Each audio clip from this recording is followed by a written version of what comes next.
नमस्कार मित्रों, आज हम बात करेंगे कि रोहिणी नक्षत्र में शुक्र का क्या फल होगा। मित्रों, हम रोहिणी नक्षत्र के चारों चरण में एक एक करके शुक्र के फल की विस्तार पूर्वक चर्चा करेंगे। यदि आपकी कुंडली में शुक्र रोहिणी नक्षत्र में बैठे हैं तो ये वीडियो आपके लिए बहुत ज़्यादा काम का है। आइए हम जान लेते हैं रोहिणी नक्षत्र में शुक्र का फल।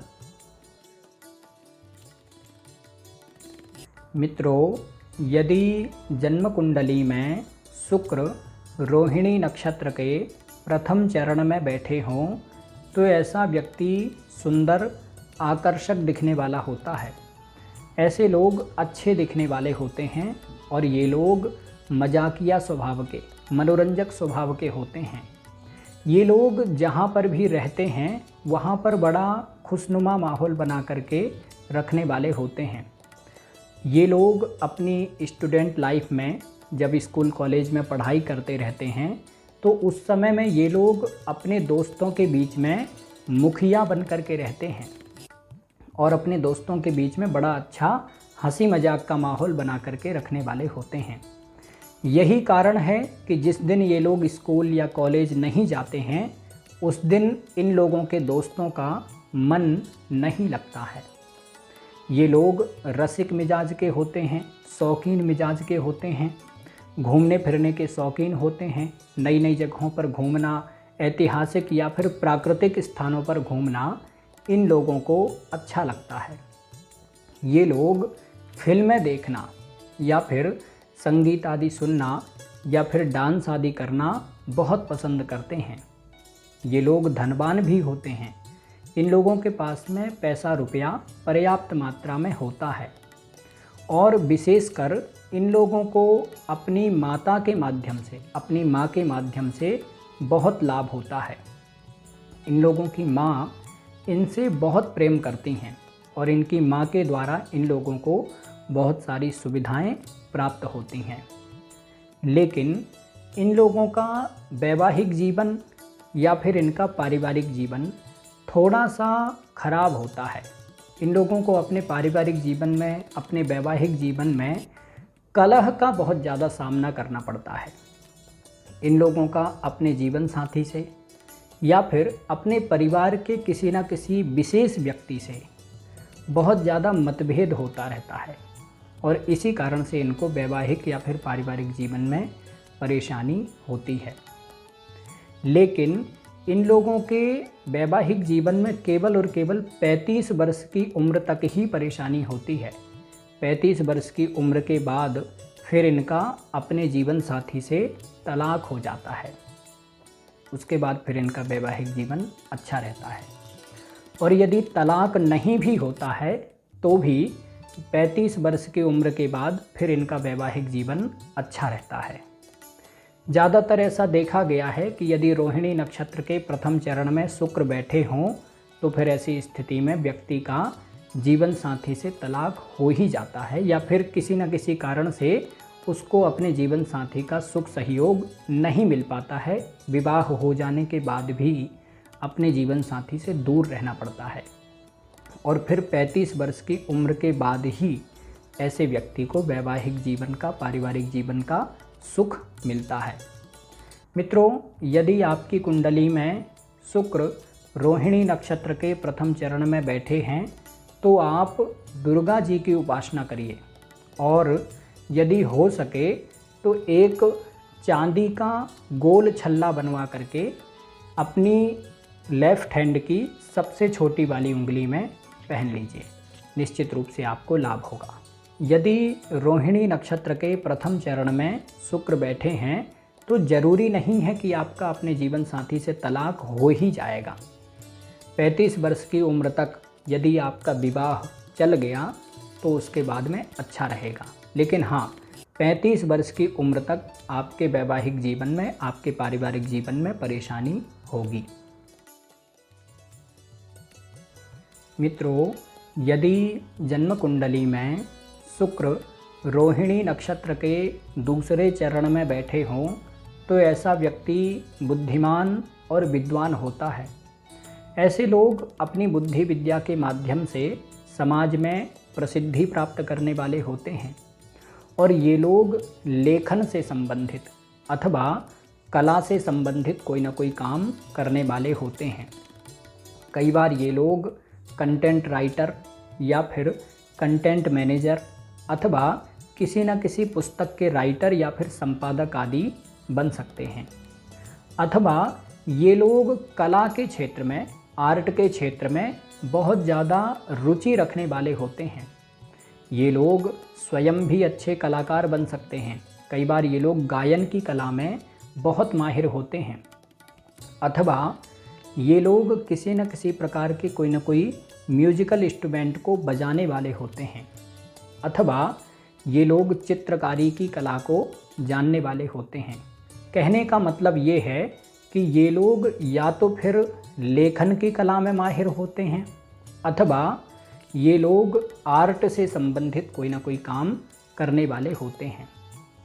ये लोग कलाकारों का बहुत सम्मान करने वाले होते हैं और कला के प्रति विशेष झुकाव रखने वाले होते हैं। ये लोग धनवान होते हैं। इन लोगों के पास में पैसा रुपया पर्याप्त मात्रा में होता है और ये लोग अपने जीवन में अपनी मेहनत से भी बहुत सारा धन कमाने वाले होते हैं। लेकिन इन लोगों की एक आदत खराब होती है। ये लोग अपने पैसे का दिखावा बहुत करते हैं। कई बार ये लोग दिखावे के चक्कर में व्यर्थ में, फालतू में पैसा बर्बाद करने वाले होते हैं, जिस कारण से बाद में इनको फाइनेंशियल परेशानी भी होती है। लेकिन फिर भी ये लोग अपने पैसे का, अपने ऐश्वर्य का प्रदर्शन करने से बाज नहीं आते हैं। इन लोगों का वैवाहिक जीवन या फिर इनका पारिवारिक जीवन बहुत अच्छा होता है। ये लोग अपने जीवन साथी से या फिर अपनी संतान से, अपने पुत्रों से या फिर अपनी पुत्री से बहुत सुखी रहते हैं। हाँ, लेकिन यदि किसी महिला की कुंडली में शुक्र रोहिणी नक्षत्र के दूसरे चरण में बैठे हों तो ऐसी महिला को गर्भपात की समस्या होती है या फिर मिसकैरेज की समस्या होती है अथवा कोई ना कोई संतान, कोई ना कोई बच्चा होकर के भी नहीं हो पाता है। ऐसे लोगों को गर्भ से संबंधित विशेष परेशानी होती है। लेकिन इन लोगों को संतान भी जरूर होती है।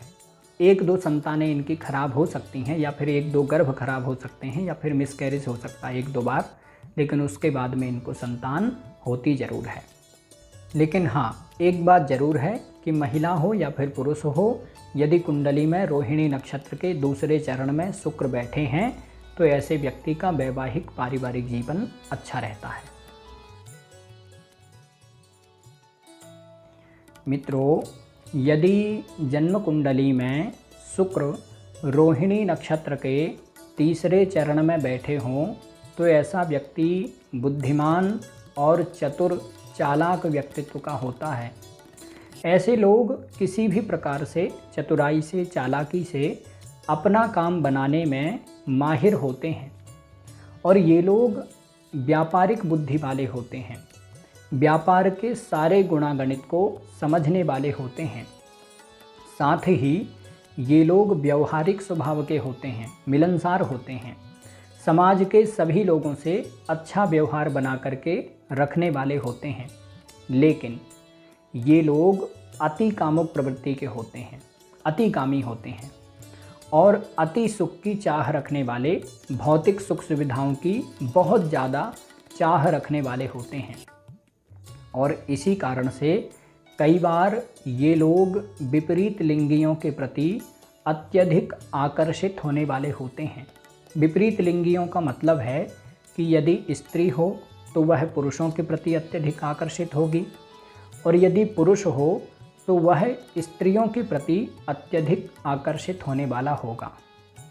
और इसी कारण से इन लोगों को कोई ना कोई चरित्रहीन या फिर कोई ना कोई निम्न स्तर का व्यक्ति, बहुत नीचे स्तर का व्यक्ति मिल जाता है, जो कि किसी न किसी प्रकार का कोई ना कोई नशा करने वाला होता है अथवा बहुत ज़्यादा चरित्रहीन व्यक्ति इनका दोस्त बन जाता है।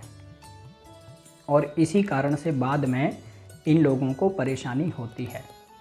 ये लोग अति कामुक प्रवृत्ति के होते हैं तो कोई ना कोई चरित्रहीन स्त्री या फिर चरित्रहीन पुरुष के चक्कर में पड़ जाते हैं और उसी के साथ में रह करके कोई ना कोई गलत काम करते हैं और उस गलत काम के कारण इन लोगों को बाद में परेशानी होती है। ये लोग बहुत ज़्यादा चतुर भी होते हैं, बहुत ज़्यादा चालाक होते हैं और थोड़े से कपटी स्वभाव के होते हैं। लोगों के साथ में भेदभाव करने वाले, जिससे फ़ायदा हो उसी से संबंध रखने वाले, या फिर जो व्यक्ति इनकी बहुत ज़्यादा तारीफ़ करे उसी के लिए अच्छा करने वाले होते हैं। और कपट विद्या चलाने के कारण समाज में इनका सम्मान भी नहीं रहता है। ये लोग बहुत ज़्यादा कपट करते हैं, इसी कारण से समाज में पीठ पीछे इनकी बुराई बहुत होती है। ये लोग समाज में दबदबा रखने वाले होते हैं, इसी कारण से इनके मुंह पर, इनके सामने तो कोई व्यक्ति कुछ नहीं कह पाता, लेकिन इनके पीठ पीछे इनकी बुराई बहुत होती है। और ये लोग अति कामुक प्रवृत्ति के होते हैं, इसी कारण से ये लोग आर्थिक रूप से भी परेशान होते हैं, क्योंकि ये लोग विपरीत लिंगियों पर अंधाधुंध पैसा खर्च करने वाले होते हैं। इसी कारण से इनको पैसे से संबंधित परेशानी भी होती है। ये लोग चरित्र से कमज़ोर होते हैं और यदि ये लोग 30 या फिर 35 वर्ष की उम्र से पहले अपने चरित्र को नहीं सुधारते हैं तो निश्चित रूप से इन लोगों को कोई ना कोई भयंकर संसर्गजनित रोग होता है। सेक्सुअल परेशानी कोई ना कोई होती है, या फिर सेक्स से उत्पन्न होने वाले कोई ना कोई बड़े रोग इनको हो जाते हैं। मित्रों, यदि आपकी जन्म कुंडली में शुक्र रोहिणी नक्षत्र के तीसरे चरण में बैठे हैं तो आप सबसे पहले अति कामुकता से बचने की कोशिश करिए। देखिए, सामान्य कामुकता सभी के अंदर होती है, लेकिन अति कामुकता बहुत ख़राब चीज़ है और चरित्रहीनता भी बहुत ख़राब चीज़ है। तो यदि आपकी कुंडली में ऐसी स्थिति है तो आप अपने चरित्र को बहुत बांध करके रखने की कोशिश करिए और चरित्र को सुधारने की कोशिश करिए। और हो सके तो किसी भी प्रकार की कोई ना कोई कामुकता की चीज़ों से, कामुकता के दृश्यों से, कामुकता की बातों से बिल्कुल दूर रहने की कोशिश करिए। कई बार ऐसे लोगों को हस्त मैथुन वगैरह की आदत भी लग जाती है, जिस कारण से इनको परेशानी होती है।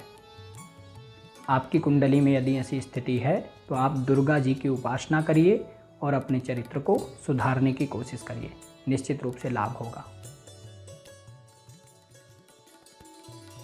मित्रों, यदि जन्म कुंडली में शुक्र रोहिणी नक्षत्र के चौथे चरण में बैठे हैं तो ऐसा व्यक्ति बुद्धिमान और चतुर व्यक्तित्व वाला होता है। ऐसे लोग चतुराई से, बुद्धिमानी से अपना काम बनाने वाले होते हैं, लेकिन ये लोग शारीरिक रूप से थोड़े से असामान्य दिखने वाले होते हैं, यानी कि सामान्य लोगों से थोड़े से अलग दिखने वाले होते हैं। कई बार इन लोगों की हाइट बहुत ज़्यादा नहीं होती है, सामान्य से थोड़ी कम हाइट वाले होते हैं, अथवा इनके शरीर में कहीं ना कहीं पर कोई ना कोई कुबड़ आदि की समस्या होती है। शरीर में कहीं ना पर गिल्टी की या फिर गलसुआ की या फिर कंठमाल आदि की समस्या होती है। कंठमाल का मतलब है, कंठमाल एक रोग होता है जिसमें कि गले के आसपास में गिल्टी वगैरह की समस्या या फिर छाती के आसपास में, पीठ के आसपास में गिल्टी वगैरह की समस्या हो जाती है। अथवा इन लोगों के शरीर का कोई ना कोई एक अंग सामान्य से थोड़ा अलग दिखने वाला होता है, या तो इनका हाथ लंबा चौड़ा मोटा, या फिर कान, नाक, गला, कुछ भी सामान्य से थोड़ा सा अलग दिखने वाला होता है। लेकिन इन लोगों का विवाह बहुत सुंदर व्यक्ति से होता है। इनका जीवन साथी बहुत सुंदर होता है और इनका जीवन साथी बहुत समझदार, बुद्धिमान होता है, और इन लोगों को अपने जीवन साथी के माध्यम से लाभ भी होता है। इनका जीवन साथी हर काम में, हर परिस्थिति में इनका सहयोग करने वाला होता है। कई बार ऐसे लोगों को विवाह के बाद में नौकरी आदि मिलती है, या फिर विवाह के बाद में इनके पास में विशेष रूप से धन आना, पैसे आना शुरू होते हैं। यदि किसी महिला की जन्म कुंडली में शुक्र रोहिणी नक्षत्र के चौथे चरण में बैठे हों तो ऐसी महिला का विवाह बहुत सुंदर पुरुष से होता है, और ऐसी महिला का विवाह पूर्ण पुरुष से होता है। पूर्ण पुरुष का मतलब है कि ऐसी महिला का जिस पुरुष से विवाह होता है, एक तो वो बहुत बलवान होता है, शारीरिक रूप से हेल्थी होता है, और साथ ही बहुत सारे कार्यों में निपुणता रखने वाला होता है। मित्रों, यदि आपकी जन्म कुंडली में शुक्र रोहिणी नक्षत्र के चौथे चरण में बैठे हैं तो आप दुर्गा जी की उपासना करिए, निश्चित रूप से आपको लाभ होगा। मित्रों, आज के लिए बस इतना ही। नमस्कार।